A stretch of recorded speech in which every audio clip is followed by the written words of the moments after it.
Assalamualaikum warahmatullahi wabarakatuh. Kepada yang terhormat Bapak Vicky Fendi SA MSC dan kepada seluruh teman-teman yang menonton video ini, kami di sini dari kelompok 6 akan mempresentasikan materi bab 10 tentang sistem akuntansi utang. Sebelum memulai presentasi pada kali ini, izinkan kelompok kami memperkenalkan diri terlebih dahulu. Baik, perkenalkan nama saya Randy Arif Dwi Laksono dengan NPM 24013010296. Halo semuanya, perkenalkan nama saya Hilwa Aufaizati Darsono dengan NPM 24013010298. Perkenalkan, nama saya Aprin Yuda Firwansyah dengan NPM akhir 308. Perkenalkan, nama saya Ade Zakaria Zulkarnain dengan NPM 24013010187. Perkenalkan, nama saya Maulana Firki Farezi dengan NPM 24013010201. Sistem retur pembelian. Barang yang sudah diterima oleh pemasok terkadang tidak sesuai dengan barang yang dipesan menurut surat order pembelian. Ketidaksesuaian tersebut terjadi kemungkinan karena barang yang diterima tidak cocok dengan spesifikasi yang tercantum dalam surat order pembelian, barang mengalami kerusakan dalam pengiriman, atau barang diterima melewati tanggal pengiriman yang dijanjikan oleh pemasok. Sistem retur pembelian digunakan perusahaan untuk pengembalian barang yang sudah dibeli kepada pemasoknya.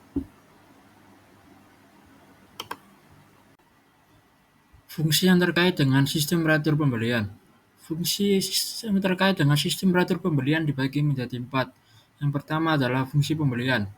Fungsi pembelian bertanggung jawab untuk mengeluarkan memo debit sebagai otorisasi retur pembelian. Memo debit ini digunakan sebagai perintah resmi untuk mengembalikan barang yang sudah dibeli kepada pemasok. Memo debit yang dikeluarkan oleh fungsi pembelian memberikan instruksi kepada fungsi pengiriman untuk mengirimkan kembali barang kepada pemasok sesuai retur pembelian, serta kepada fungsi akuntansi untuk mendebit rekening utang terkait transaksi retur tersebut. Yang kedua adalah fungsi gudang. Fungsi gudang bertanggung jawab untuk menyerahkan barang yang akan diretur kepada fungsi pengiriman. Penyerahan barang ini dilakukan sesuai dengan tembusan memo debit yang diterima dari fungsi pembelian sebagai otorisasi pengembalian barang kepada pemasok. Dengan kata lain, gudang menyiapkan dan menyerahkan barang yang tidak sesuai atau bermasalah untuk dikirim kembali ke pemasok berdasarkan instruksi retur pembelian. Yang ketiga adalah fungsi pengiriman. Fungsi pengiriman bertanggung jawab untuk mengirimkan kembali barang kepada pemasok sesuai dengan perintah retur pembelian yang diterima dari fungsi pembelian. Biasanya berupa memo debit sebagai otorisasi pengiriman kembali barang tersebut. Membuat laporan pengiriman barang yang dikirimkan kepada pemasok sebagai bukti sah bahwa barang telah dikirim kembali. Laporan ini menjadi dokumen pendukung yang digunakan fungsi akuntansi untuk mencatat transaksi retur pembelian. Dan yang terakhir adalah fungsi akuntansi. Fungsi akuntansi dalam sistem retur pembelian meliputi beberapa tanggung jawab utama sebagai berikut. Yang pertama, mencatat transaksi retur pembelian dalam jurnal retur pembelian atau jurnal umum. Hal ini penting untuk mendokumentasikan pengembalian barang yang dilakukan perusahaan kepada pemasok. Yang kedua, mencatat berkurangnya harga pokok persediaan karena barang yang dikembalikan tersebut dalam kartu persediaan. Dengan demikian, persediaan perusahaan tercatat secara akurat setelah retur pembelian. Dan yang terakhir adalah mencatat berkurangnya utang yang timbul dari transaksi retur pembelian dalam arsip buku bukti kas keluar yang belum dibayar atau dalam kartu utang. Ini mencerminkan pengurangan kewajiban perusahaan kepada pemasok akibat pengembalian barang. Dokumen yang digunakan dalam sistem retur pembelian. Dokumen yang digunakan dalam sistem retur pembelian dibagi menjadi 2. Yang pertama adalah memo debit. Memo debit adalah dokumen atau formulir yang dibuat dan diisi oleh fungsi pembelian. Memo debit ini berfungsi sebagai otorisasi bagi fungsi pengiriman untuk mengirimkan kembali barang yang telah dibeli oleh perusahaan kepada pemasok. Selain itu, memo debit juga menjadi dasar bagi fungsi akuntansi untuk mendebit rekening utang karena adanya transaksi retur pembelian tersebut. Catatan retur pembelian dalam catatan akuntansi harus didasarkan pada memo debit yang dilengkapi dengan laporan pengiriman barang yang sudah diotorisasi oleh fungsi pengiriman. Yang kedua adalah laporan pengiriman barang. Laporan pengiriman barang adalah dokumen yang dibuat oleh fungsi pengiriman untuk melaporkan jenis dan kuantitas barang yang dikirimkan kembali kepada pemasok sesuai dengan perintah retur pembelian yang diberikan oleh fungsi pembelian melalui memo debit. Laporan ini menjadi bukti sah bahwa barang telah dikirim kembali ke pemasok dan digunakan sebagai dokumen pendukung dalam pencatatan akuntansi, khususnya untuk mengurangi utang dagang dan persediaan barang. Laporan pengiriman barang ini harus diotorisasi oleh fungsi pengiriman agar menjadi dokumen yang sah dan dapat dipertanggungjawabkan dalam sistem akuntansi perusahaan. Di sini saya akan menjelaskan catatan akuntansi yang digunakan dalam sistem retur pembelian.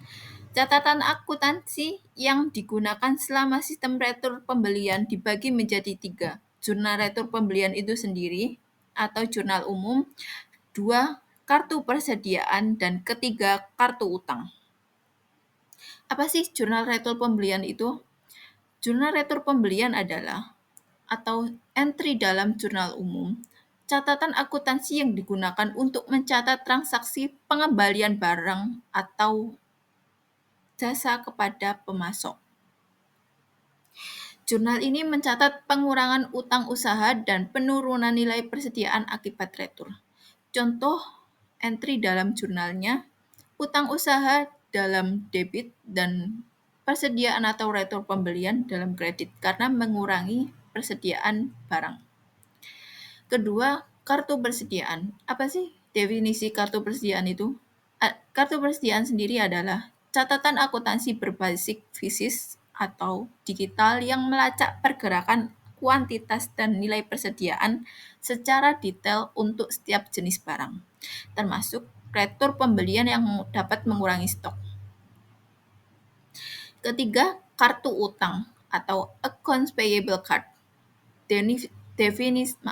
Definisi kartu utang sendiri adalah catatan akuntansi yang mencatat transaksi terkait utang usaha ke setiap pemasok, termasuk retur pembelian yang mengurangi risiko. Termasuk retur pembelian yang mengurangi saldo utang. Di sini saya akan menjelaskan jaringan prosedur yang membentuk sistem retur pembelian. Nah, di sini jaringan prosedurnya dibagi menjadi 3. Prosedur perintah retur pembelian, kedua prosedur pengiriman barang ke pemasok, ketiga prosedur pencatatan utang. Definisi prosedur perintah retur Definisi prosedur perintah retur pembelian itu sendiri adalah tahap awal untuk mengajukan dan mengotorisasi retur barang atau jasa kepada pemasok. Tujuannya adalah memastikan retur dilakukan dengan alasan yang valid dan sesuai kebijakan perusahaan. Pihak yang terkait yaitu Departemen Gudang atau QC, kemudian ke Departemen Pembelian, lalu berakhir kepada manajemen. Kedua, prosedur pengiriman barang ke pemasok. Definisi prosedur pengiriman barang ke pemasok adalah prosedur ini mengatur pengembalian fisik barang ke pemasok disertai dokumen pendukung untuk memastikan transparansi dan keabsahan retur. Pihak yang terlibat adalah gudang, departemen logistik, kemudian pemasok. Ketiga, prosedur pencatatan utang. Definisi prosedur ini bertujuan menyesuaikan catatan utang usaha ke pemasok setelah retur disetujui dan barang dikirim kembali. Dalam jurnalnya bisa dicatat sebagai utang usaha ke debit dan persediaan atau retur pengembalian ke kredit seperti saya jelaskan pada slide sebelumnya. Nah, pihak siapa saja sih yang terkait? Departemen akuntansi, kemudian pemasok mengonfirmasi apa yang dikirim oleh Departemen akuntansi.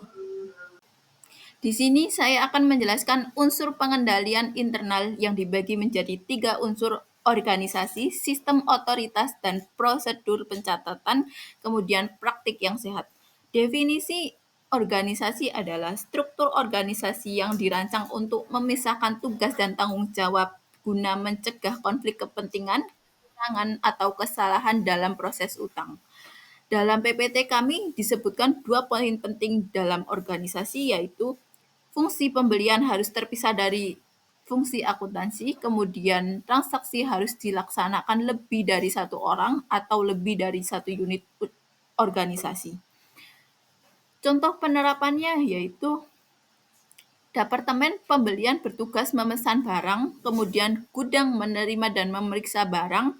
Ketiga, akuntansi utang mencatat utang dan memverifikasi faktur, kemudian Departemen Keuangan melakukan pembayaran. Tujuannya untuk mencegah satu pihak mengendalikan seluruh siklus utang dari mulai pembelian sampai pembayaran dan meminimalisirkan risiko kecurangan atau kesalahan yang tidak terdeteksi. Yang kedua, sistem otorisasi dan prosedur pencatatan. Definisi dari sistem otorisasi dan prosedur pencatatan sendiri adalah prosedur formal untuk mengatur persetujuan transaksi utang dan pencatatan yang sistematis yang didukung oleh dokumen sumber yang valid. Dalam PPT kami terdapat 4 poin yang sudah disebutkan. Selanjutnya saya akan menjelaskan contoh penerapannya.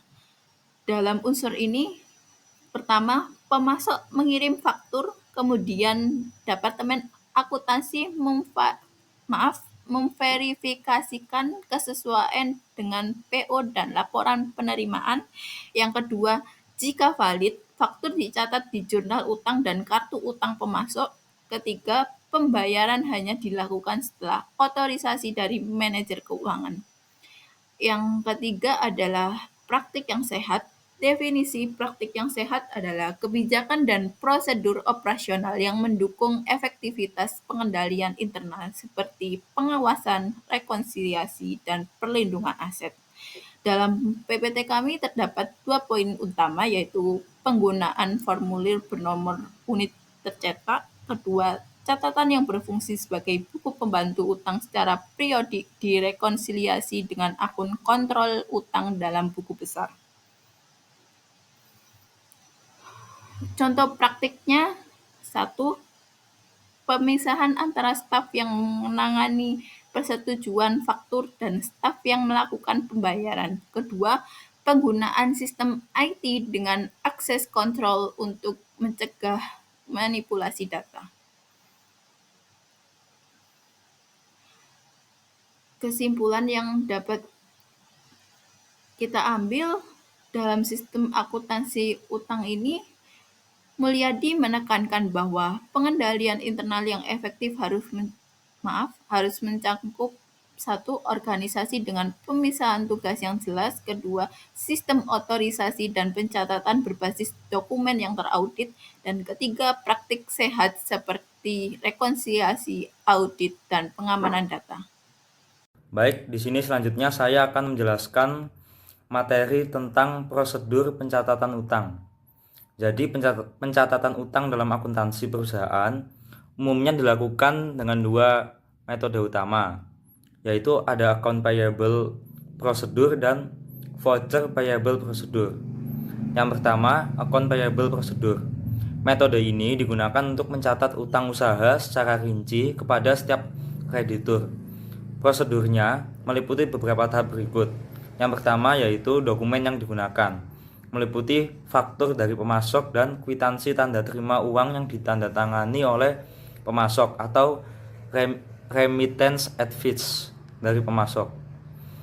Lalu yang kedua, ada catatan akuntansi yang digunakan, yaitu meliputi kartu utang, jurnal pembelian, dan jurnal pengeluaran kas. Pada kartu utang, fungsinya untuk mencatat mutasi dan saldo utang kepada tiap kreditur, sedangkan pada jurnal pembelian, fungsinya untuk mencatat transaksi pembelian secara kredit. Lalu pada jurnal pengeluaran kas, fungsinya untuk mencatat pembayaran utang dan pengeluaran kas lainnya. Selanjutnya di sini saya akan menjelaskan tentang voucher payable prosedur. Pada metode voucher payable prosedur, metode ini lebih sederhana dan biasanya tidak menggunakan kartu utang. Pencatatan utang dilakukan melalui dokumen bukti kas keluar atau yang biasa kita sebut dengan voucher. Nah, yang pertama ada dokumen yang digunakan, yaitu meliputi bukti kas keluar atau kombinasi bukti kas keluar dan cek atau voucher cek. Lalu yang kedua ada fungsi bukti kas keluar, yaitu meliputi yang pertama sebagai surat perintah kepada bagian kas untuk mengeluarkan kas sejumlah tertentu. Lalu yang kedua sebagai pemberitahuan kepada kreditur mengenai tujuan pembayaran atau remittance advice. Lalu yang ketiga sebagai dasar pencatatan utang dan persediaan. Nah, selanjutnya yang ketiga, pada metode voucher payable procedure ini kita memerlukan catatan akuntansi yang digunakan. Catatan akuntansi yang digunakan meliputi register bukti kas keluar atau voucher register dan register cek atau cek register. Selanjutnya di sini saya akan menjelaskan tentang tabel perbandingan prosedur pencatatan utang. Yang pertama dalam aspek dokumen utama, pada account payable procedure itu terdiri dari faktur, kwitansi, dan remittance advice. Lalu pada voucher payable procedure terdiri dari bukti kas keluar dan voucher cek. Selanjutnya pada aspek catatan akuntansi. Pada catatan akuntansi dalam account payable procedure terdiri dari kartu utang, jurnal pembelian, dan jurnal pengeluaran kas. Lalu pada voucher payable procedure terdiri dari register bukti kas keluar dan register cek. Lalu pada aspek yang ketiga yaitu rincian per kreditur. Dalam account payable procedure ada kartu utang per kreditur. Lalu pada voucher payable procedure tidak ada. Arsip voucher digunakan sebagai catatan. Selanjutnya ada aspek tahapan pencatatan.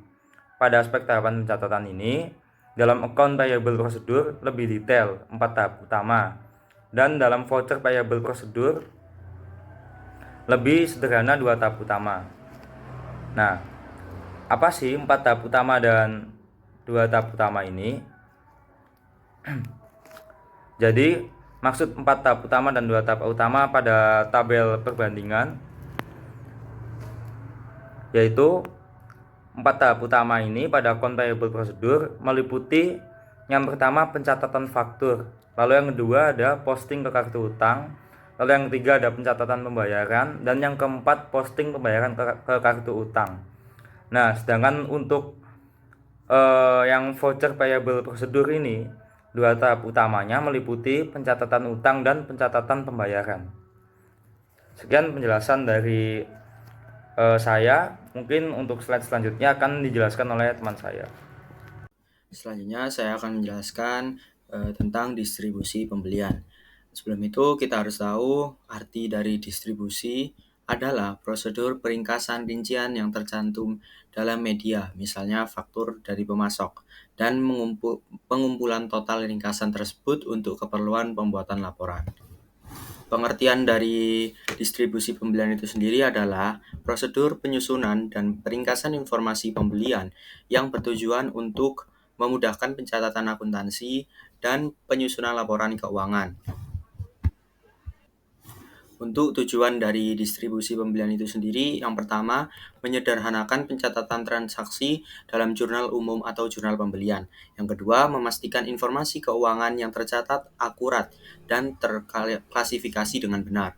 Yang ketiga, membantu dalam penyusunan laporan biaya dan manajemen persediaan. Yang keempat, memberikan informasi yang relevan untuk pengambilan keputusan. Yang selanjutnya, sumber pendebitan berdasarkan jenis perusahaan.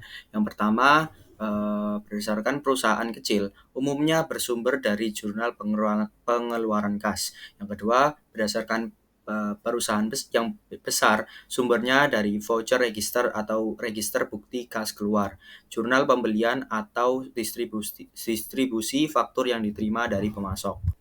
Untuk selanjutnya ada klasifikasi distribusi pembelian pada perusahaan manufaktur. Yang pertama, untuk bahan baku. Yang pertama, berdasarkan jenis bahan baku seperti logam, plastik, kayu, dan sebagainya. Yang kedua, berdasarkan produk yang menggunakan bahan baku tersebut. Misalnya bahan baku logam itu untuk pembuatan suku cadang otomotif. Yang ketiga, kombinasi antara jenis bahan dan produk yang menggunakannya untuk mengoptimalkan kontrol biaya dan efisiensi produk. Untuk yang kedua, untuk suku cadang. Yang pertama berdasarkan jenis suku cadang, misalnya suku cadang mesin, alat-alat elektronik, dan lain-lain yang diperlukan untuk perawatan dan perbaikan peralatan produksi. Untuk yang ketiga, untuk beban dari pembelian jasa. Ini dibagi menjadi 3, yaitu yang pertama menurut jenis beban, seperti biaya tenaga kerja outsourcing, yang kedua jasa perawatan dan konsultasi. Untuk bagian yang kedua menurut fungsi atau pusat pertanggungjawaban, seperti departemen produksi, pemasaran, atau administrasi. Untuk yang ketiga, kombinasi antara dua jenis tadi, antara jenis beban dan pusat tanggung jawab, untuk memudahkan alokasi biaya secara tepat.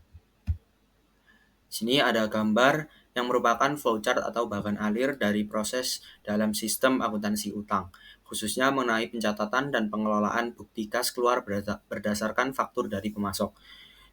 Berikut adalah penjelasan dari setiap prosesnya. Yang pertama di sini ada faktur dari pemasok. Jadi proses ini dimulai ketika perusahaan menerima faktur dari pemasok seperti bukti adanya kewajiban atau utang untuk dibayar. Faktur ini bisa berasal dari satu atau beberapa pemasok. Selanjutnya, yang kedua, mencatat faktur dalam bukti kas keluar. Yaitu setelah menerima faktur, bagian akuntansi mencatat informasi dari faktur ke dalam bukti kas keluar atau disebut BKK. Bukti kas keluar ini berfungsi sebagai dokumen pengeluaran kas di masa mendatang saat pembayaran dilakukan. Selanjutnya yang ketiga, penggandaan bukti kas keluar. Jadi bukti kas keluar ini dibuat dalam beberapa rangkap, biasanya ada 3. Yang lembar pertama untuk arsip akuntansi, yang lembar kedua untuk bagian kas, yang ketiga untuk pihak terkait lainnya atau misal bagian pembelian. Untuk selanjutnya ini bagian A, arsip bukti kas keluar. Jadi bukti kas keluar ini disimpan dalam arsip sementara sebelum dilakukan pembayaran. Arsip ini berfungsi sebagai catatan utang dan disusun berdasarkan waktu jatuh tempo pembayaran. Selanjutnya yang kelima, pengambilan bukti kas keluar saat pembayaran. Ketika waktu pembayaran tiba, bukti kas keluar yang sesuai akan diambil dari arsip. Proses ini dilakukan berdasarkan tanggal jatuh tempo dan memastikan pembayaran tetap waktu. Di sini ada register bukti kas keluar. Bukti kas keluar yang akan dibayar dicatat ke dalam register bukti kas keluar, yaitu daftar transaksi pengeluaran kas yang akan dilaksanakan. Register ini digunakan untuk kontrol dan pelaporan. Untuk yang terakhir, bukti kas keluar dikirim ke bagian kasa atau kas untuk dilakukan pembayaran kepada pemasok sesuai dengan tanggal jatuh tempo. Jadi kesimpulan dari flowchart ini adalah proses ini mencerminkan sistem pencatatan utang berbasis dokumen yang menjamin keteraturan pencatatan utang dan pembayaran, meminimalkan risiko keterlambatan pembayaran, dan memudahkan pengendalian internal atas kewajiban perusahaan. Materi selanjutnya akan dijelaskan oleh rekan saya. Di sini saya akan membahas mengenai 5 metode distribusi pembelian. Metode yang pertama adalah metode jurnal berkolom atau spreadsheet. Metode jurnal berkolom atau spreadsheet adalah cara mendistribusikan transaksi pembelian dengan menggunakan jurnal yang memiliki kolom-kolom khusus untuk mengklasifikasikan berbagai jenis pembelian. Dalam metode ini, jurnal pengeluaran kas dapat digunakan, di mana faktur dari pemasok dicatat saat dibayar dengan dasar tunai atau jurnal pembelian, di mana faktur dicatat setelah disetujui untuk dibayar dengan dasar akrual. Spreadsheet modern adalah pembagian dari konsep ini yang memungkinkan pengelompokan dan analisis pengeluaran secara efisien. Meskipun metode ini bisa menjadi rumit jika terdapat banyak kategori pengeluaran. Lalu yang kedua ada metode akun berkolom. Metode akun berkolom memungkinkan mengacu pada format akun yang diperluas, di mana setiap akun memiliki beberapa kolom untuk mencatat berbagai aspek pembelian. Misalnya, akun biaya perlengkapan dapat memiliki kolom untuk tanggal, deskripsi, jumlah, dan departemen. Metode ini memberikan detail yang lebih banyak dalam setiap akun, tetapi dapat membuat buku besar menjadi besar dan sulit dikelola. Lalu yang ketiga ada metode akun tunggal atau unit account method. Metode akun tunggal adalah metode di mana setiap jenis pengeluaran atau pembelian dicatat dalam akun yang terpisah. Sebagai contoh, Perusahaan mungkin memiliki akun terpisah untuk perlengkapan kantor, perlengkapan pabrik, dan perlengkapan toko. Metode ini memberikan detail yang sangat spesifik dan memudahkan pelacakan pengeluaran individual, tetapi dapat menghasilkan banyak akun, membuat buku besar menjadi besar dan kompleks. Lalu yang keempat ada metode tiket tunggal atau unit ticket method. Metode tiket tunggal menggunakan dokumen terpisah atau tiket untuk setiap pembelian atau jenis pengeluaran. Setiap pembelian dicatat pada tiket terpisah. Tiket-tiket ini dikumpulkan dan dikelompokkan, dan jumlah dari tiket-tiket tersebut direkapitulasi dan dicatat dalam jurnal. Metode ini memberikan catatan rinci dari setiap transaksi, tetapi membutuhkan penanganan banyak dokumen fisik dan proses rekapitulasi. Lalu yang kelima ada yang terakhir, metode distribusi dengan komputer. Metode distribusi dengan komputer menggunakan sistem komputer untuk mencatat, mengklasifikasikan, dan menganalisis pembelian. Sistem ini memiliki fitur-fitur seperti basis data untuk menyimpan informasi pembelian, kemampuan untuk membuat kode dan mengkategorikan pembelian, dan laporan otomatis yang menghasilkan berbagai analisis pembelian. Metode ini menawarkan keuntungan seperti efisiensi, akurasi yang lebih tinggi, dan kemampuan analisis yang canggih. Tetapi juga memiliki kerugian seperti biaya implementasi awal dan ketergantungan pada teknologi.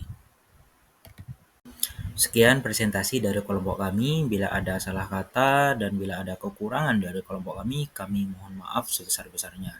Terima kasih. Wassalamualaikum warahmatullahi wabarakatuh.